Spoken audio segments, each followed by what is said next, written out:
pada ayat ini tercermin sekali kata demi kata yang menggambarkan kuasa Allah yang menjadikan orang yang menghayatinya merasa pasti dipelihara Tuhan. Apa ya, kalau kayak denger Abi cerita ayat setiap katanya gitu ya, maknanya. Memang kita tahu sih ayat kursi ini ayat yang agung, banyak sekali makna-makna yang dalam. Tapi sebetulnya Abi tuh kalau nyeritain hampir semua ayat kayak gitu sih. Oh tidak juga. Enggak. Maksudnya tadi nggak, aku yakin pasti yang nonton tuh juga yang kayak apa ya, kayak bukan kayak lagi baca puisi sih, cuma lagi kayak menghayati sedalam-dalam. Kamu ngerasa nggak Kak tadi aku sampai wow gitu?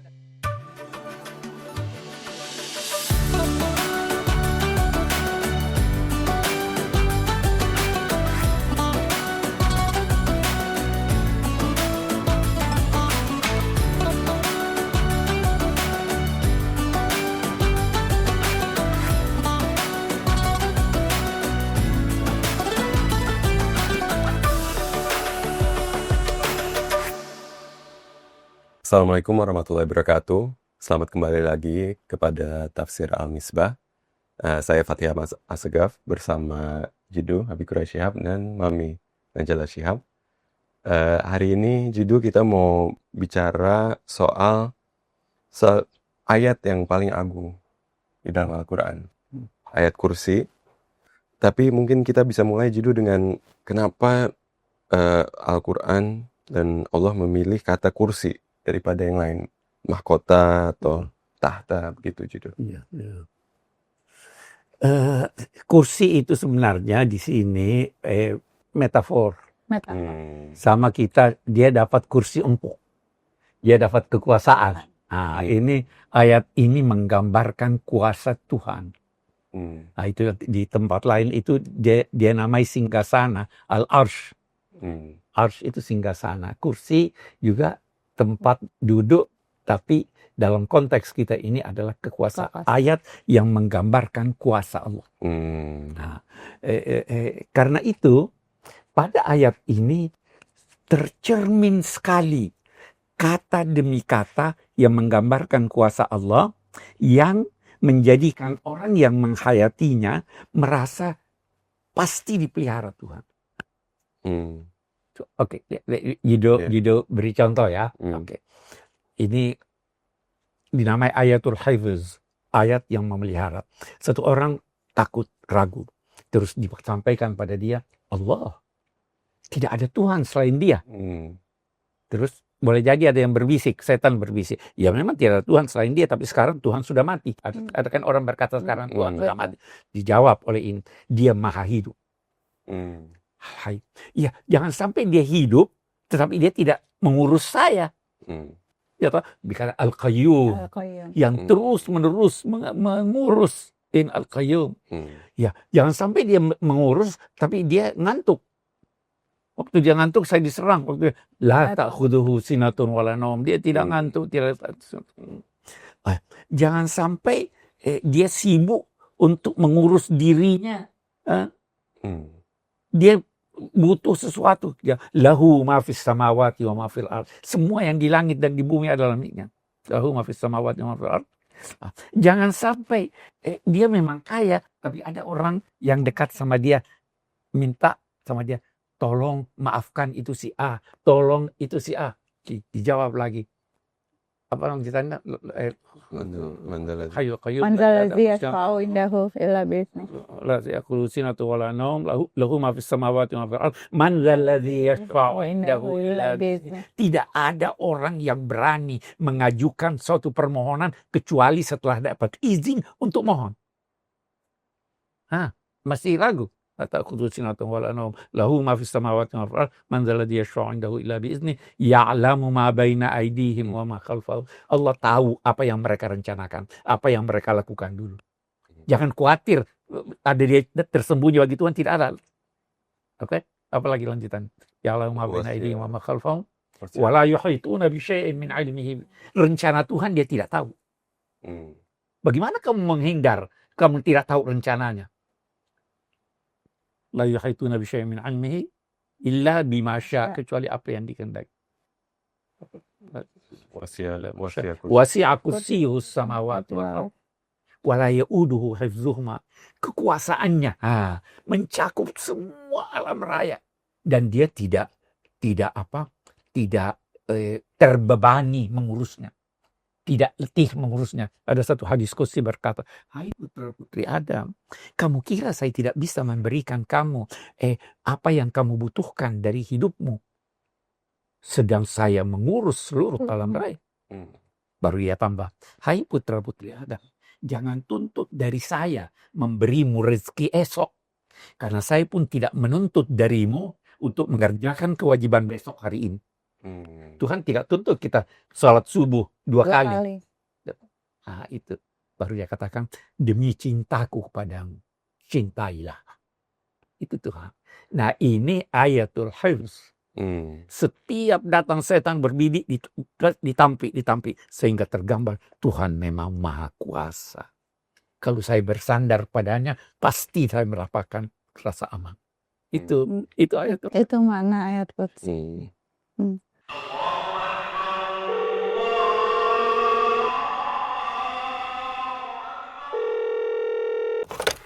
Assalamualaikum Mbak. Alhamdulillah proses klaim asuransi yang kemarin sudah selesai ya. Semuanya berjalan lancar. Terima kasih ya Mbak atas bantuannya. Waalaikumsalam Ibu. Sama-sama Bu. Menjaga amanah nasabah adalah prioritas kami.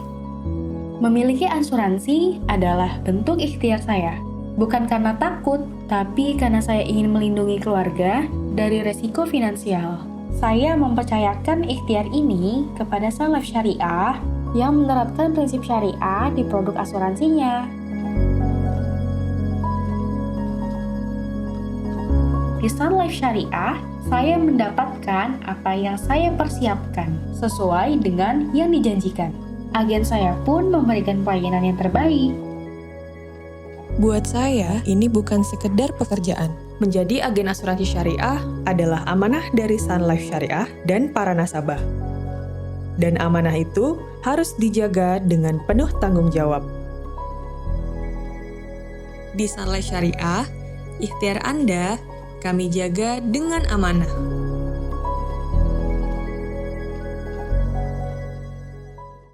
Dan kalau kayak denger Abi cerita ayat setiap katanya gitu ya, maknanya. Memang kita tahu sih ayat kursi ini ayat yang agung, banyak sekali makna-makna yang dalam. Tapi sebetulnya Abi tuh kalau nyeritain hampir semua ayat kayak gitu sih. Oh tidak juga. Enggak. Maksudnya tadi aku yakin pasti yang nonton tuh juga yang kayak kayak bukan kayak lagi baca puisi sih, cuma lagi kayak menghayati sedalam-dalamnya. Kamu ngerasa nggak Kak tadi aku sampai wow gitu. Ada hal lain dikemukakan oleh ulama. Di sini 17 kali kata Tuhan berulang. Hayy Qayyum la ta'khudhuhu, tidak disahkan. 50 kata yang digunakan. 17-50. Seorang ulama besar namanya Ibrahim bin Umar al-Biqai. Itu dia punya disertasi waktu Abi. Dia punya buku waktu Abi masih kuliah. Itu jadi bahan disertasi Abi. Jadi Abi banyak tahu dia. Dia katakan begini. Itu 50 dan 17 ada artinya. Kita salat sehari semalam 17 rakaat. Kata, pada mulanya salat itu 50 kali salat. Awalnya 50 kali. Waktu Mi'raj mulai. Dengan Mi'raj diwajibkan 70 dan melalui itu juga dipersingkat menjadi 17.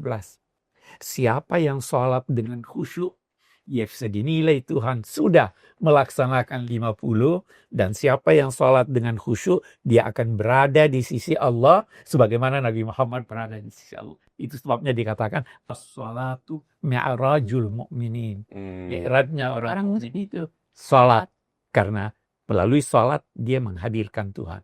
Tuhan sebagaimana ini. Dan ya baca ayat kursi dalam sholat juga dianjurkan. Walaupun kalau Mami dulu ngajarin kamu kayaknya banyak teman-teman itu kayak kalau lagi ketakutan gitu malam-malam nggak bisa tidur dan sebagainya. Tapi sebetulnya ayat kursi itu ada logikanya lagi. Setan menjauh kalau dengar ini. Karena apa? orang itu akan mendekat kalau mendengar sesuatu yang dia senangi. Ya toh? Dan menjauh pada sesuatu yang dia tidak senangi. Ya toh? Setan itu tidak senang orang baca Quran. Jadi dia menjauh. Jadi kalau ada setan baca ini, dia lari dari Anda. Karena ayat ini, setan itu. Ada waktu-waktu lain nggak, Bi, ayat kursi? Kapan harus dibaca? Anytime. Anytime. Kapan saja bisa. Ya toh? Terus Ya, setelah pertama pada saat rasa kita takut. ingin merasa aman, pada saat kita ada episode sebelumnya teman-teman, kita membahas rasa aman, yakin bahwa Allah akan melindungi, dan ayat kursi ini salah satu yang kayak jadi buktinya, sekaligus kalau kita baca jadi pengingat kita gitu ya. Ya, menghilangkan keresahan kita. Menghilangkan keresahan gitu. Bait Al-Quran adalah salah satu program pusat studi Al-Quran dalam bentuk pesantren pasca tahfiz, khusus bagi santri berbagai daerah yang sudah hafal 30 juz. Sama seperti program PSQ lain, pesertanya terpilih dan mendapat beasiswa, diberikan pendidikan dalam bidang tafsir, kajian keislaman lain, dan pembekalan kewirausahawan. Alumni Bait Al-Quran kembali ke pesantren dan kabupaten masing-masing untuk menjadi penggerak Islam moderat di kampung halamannya di penjuru Nusantara.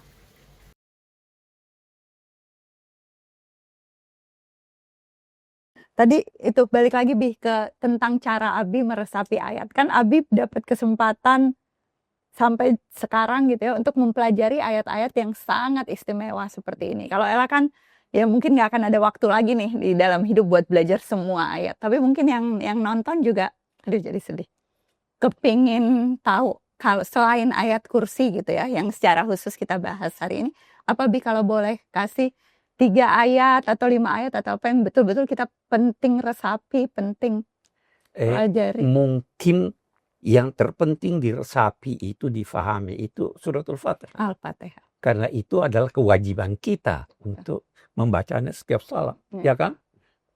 Itu yang terpenting. Jadi itu jadi panduan juga ya teman-teman. Kita resapi mana ayat kursi. Aduh, maaf. Nggak tahu kenapa tiba-tiba sedih.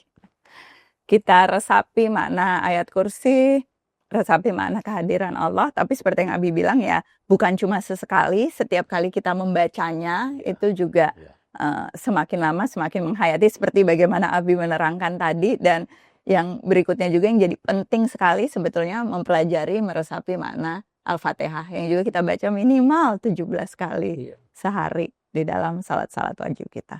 Terima kasih yang sudah menyaksikan Tafsir Al-Misbah hari ini. Semoga makin semangat untuk belajar. Makin semangat nggak, Kak? Makin semangat. Baru 1 ayat nih, 1 episode, 1 ayat sehari.